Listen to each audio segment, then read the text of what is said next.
अस्सलाम वालेकुम नाज़रीन, देखते हैं कौन साहब जी। अस्सलाम वालेकुम सर। वालेकुम सलाम जी, की हाल है। हाँ जी ठीक। कहाँ से बोल रहे हैं, कौन साहब? मैं सरकार कुवैत तो बोल रहा है, अच्छा। मुनीर मेरा नाम है। हाँ अच्छा, जी। तो क्या कहना चाहेंगे सर आप? सरकार, मैं कहना ये चाहूंगा कि मैंने कुछ दिन पहले एक पैगाम रिकॉर्ड करवाया था पाकिस्तानी अवाम के लिए कि हम्म। प्लीज आप जनरल बाजवा के बारे में कोई भी ऐसी बात ना करें। हम्म। तो मैं तो अब जनरल बाजवा साहब को पैगाम एक देना चाहता हूँ कि बाजवा साहब, खुदा का वास्ता है कि थोड़ा से जो ना थोड़ा सा कर्म कर दें पाकिस्तानी अवाम के ऊपर। हम्म। कि पाकिस्तानी अवाम बेहद परेशान हो चुकी है आपकी छोटी सी गलती की वजह से। हम्म। तो थोड़ा सा कर्म कर दें अल्लाह के फजल करम से कि पाकिस्तानी अवाम ताकि आपको अच्छे अल्फाजों से याद कर सके। हम्म। बस मेरा यही पैगाम है अच्छा, ये जनरल एक बाजवा को, सवाल है इसलिए मेरा। मैंने आपसे। ठीक है, हाँ आपका जी। मैसेज मिल गया। आपके ख्याल में ये छोटी सी गलती है जो की गई है? ये उनके लिए छोटी सी गलती है ना, क्योंकि वो गलतियां करते जाते हैं ना। उनके लिए तो छोटी है ना, ये तो पाकिस्तानी अवाम के लिए बड़ी है, उनके लिए तो छोटी सी है। हम्म। उनके लिए छोटी सी गलती है तो ये बार बार करते हैं ये लोग।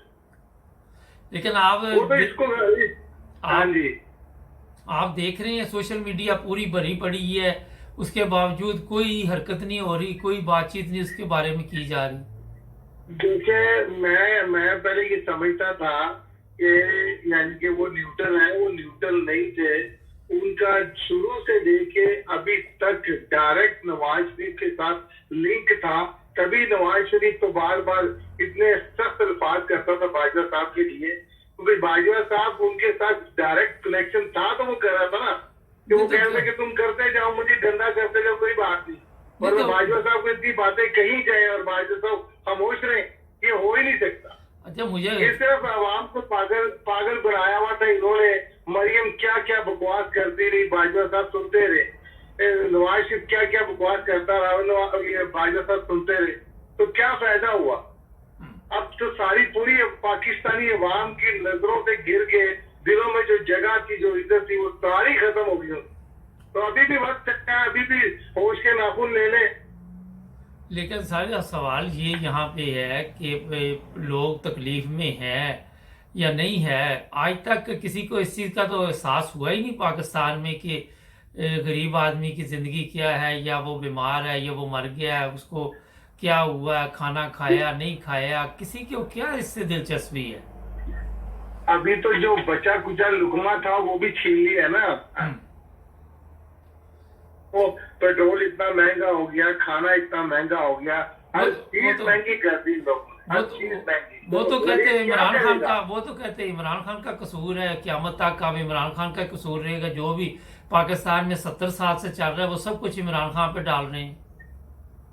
देखिए जी, इमरान खान का अगर कसूर होता तो आज इतनी आवाम इमरान खान के साथ ना होती।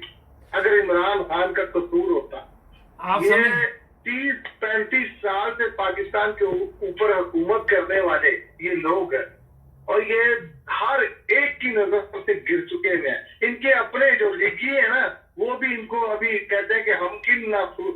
जरदारी क्या कहता था? वो कहता था ये नासूर है।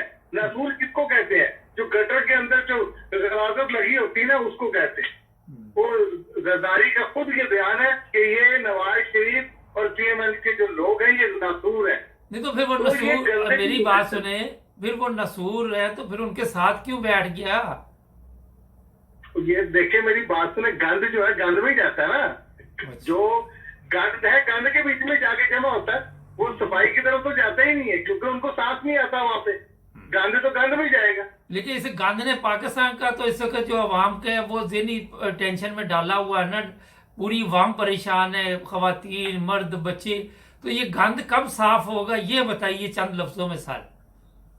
मैं तो देखिए, मेरी बात सुने, ये तो अल्लाह ताला ने हमें एक मसीहा दिया है, ठीक है। अब ये आप ये देख लें कि एक छोटा सा अदना सा जो लड़का है, जिसकी शर्ट के ऊपर इमरान खान ने सिर्फ ऑटोग्राफ दिया है, तो वो 17 करोड़ रुपए की वो बिक रही है। तो इनके कपड़े तो 2 रुपए में ना बिकेंगे। ये लोग नहीं कर सकते कुछ भी। कि पाकिस्तान के अंदर सिर्फ एक ही शहंशाह है अभी, इमरान खान। ये उसको मोहलत दे वो देंगे करेंगे, शुक्रिया। ठीक है, तो पाकिस्तान सही राह पे आ जाएगा, आ चुका था वो। चले ठीक है सर, शुक्रिया शुक्रिया। ओके जी, अल्लाह ओके हाफ़िज़। नाजरीन, ये कबीर से थे दोस्त, आपने सुनी बात, जुड़े रहे हमारे साथ। अगर आप भी प्रोग्राम में हिस्सा लेने चाहें तो स्क्रीन पे दिए नंबर पर करें कॉल हमें। अल्लाह हाफ़िज़।